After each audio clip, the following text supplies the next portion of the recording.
Bailing Shaw and Monique Clifford each have children who go to San Diego Unified's Language Academy in the college area. Clifford says years of state budget cuts have left the school in a bind. We've cut any kind of fat, we've cut muscle, we're cutting limbs.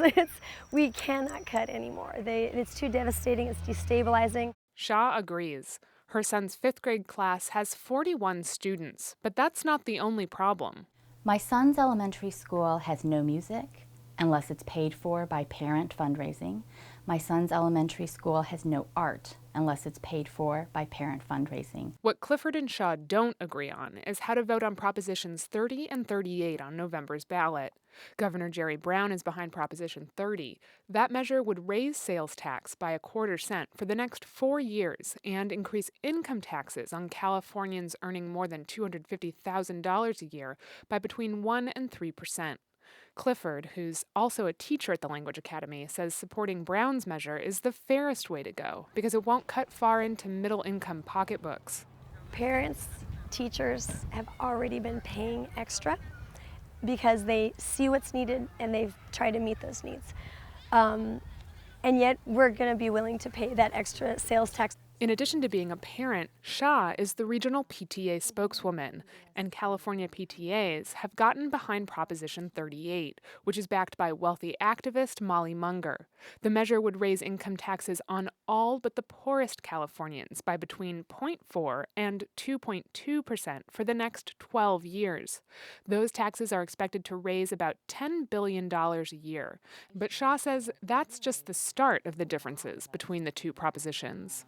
The one that means the most to me is the setting up of an independent trust fund that will collect Prop 38 revenue and disperse it directly to schools on a per-child basis. Some of the money would also go toward paying down state debts and to early childhood education programs. That separate account is key for Shaw because she says state lawmakers have a history of finding ways around California's minimum school funding guarantee.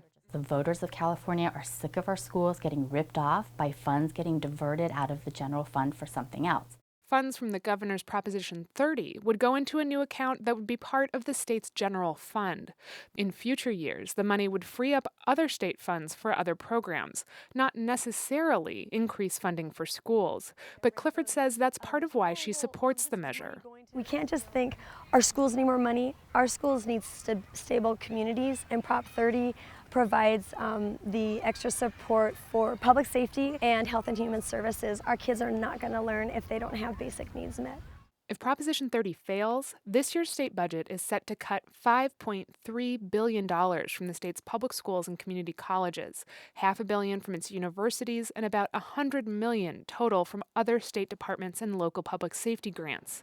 Many education supporters, including San Diego Unified's Board of Education, are asking voters to vote yes on both measures. If both pass in November, the initiative with the most yes votes would be the one to go into effect. The board's president, John Lee Evans, says every voter who supports both is sending a clear message to legislators. I think there's really going to be an outcry on the public's part for funding for public education.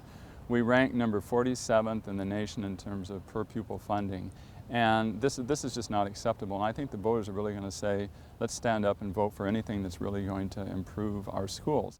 But Chris Cate with the San Diego Taxpayers Association says by rejecting both measures, voters would be sending another equally important message.